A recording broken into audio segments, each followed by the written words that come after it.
Hi అండి. ఈ వీడియోలో నేనైతే ఒక విషయం చెప్పాలనుకుంటున్నాను. అదేంటంటే మన రిలేషన్స్‌లో ఎవరైనా సరే అమ్మ, నాన్న, పిన్ని, బాబాయ్, పెద్దమ్మ, పెదనాన్నలు, హస్బెండ్, అక్క, తమ్ముడు, చెల్లి, అన్నయ్య ఇట్లా ఏ రిలేషన్ అయినా సరే మనం కోప్పడితే తిరిగి కోపడే ఛాన్స్ ఉండొచ్చు. లేదంటే మనం తిట్టినా, లేకపోతే కోపడినా, కసిరినా తిరిగి మళ్ళీ అదే మన దగ్గరికి వచ్చే ఛాన్సెస్ అయితే ఉంటాయి కదా! కానీ మనం ఎంత తిట్టినా, కోపడినా, కసిరినా, బాగా భరించలేని కోపం వచ్చినప్పుడు ఒక దెబ్బేసినా కూడా మళ్ళీ తిరిగి మన దగ్గరికి అంతే ప్రేమగా తిరిగి వచ్చి మనతో అంతే ప్రేమగా ఉండేది ఎవరు అంటే ఖచ్చితంగా అది చిన్నపిల్లలే కదండి.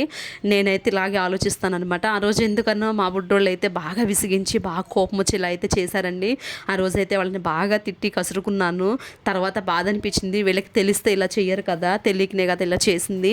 ఈ టైంలో మనం అర్థమయ్యేలా చెప్పాలి, కానీ కసిరి తిడితే ఏమొస్తుంది అని చెప్పి నాకు నేనే రియలైజ్ అయిపోయానండి. ఇంకా వెంటనే వాళ్ళకి దగ్గర తీసుకొని మీకేమైనా చేసి పెట్టినా అని అడిగి వెంటనే చపాతీ పిండి అయితే కలిపి చపాతీలు అయితే చేసేసి ఇంకా ఎగ్తో అయితే ఇలా చేసి పెట్టానండి. నాకైతే కొంచెం ఆ రోజు ఎమోషనల్ కూడా అయ్యాను. చాలా బాధ అనిపించింది. ఎందుకంటే వాళ్ళ చిన్నతనంలోనేనండి మనం ఏది చేసినా కూడా వాళ్ళు పెద్ద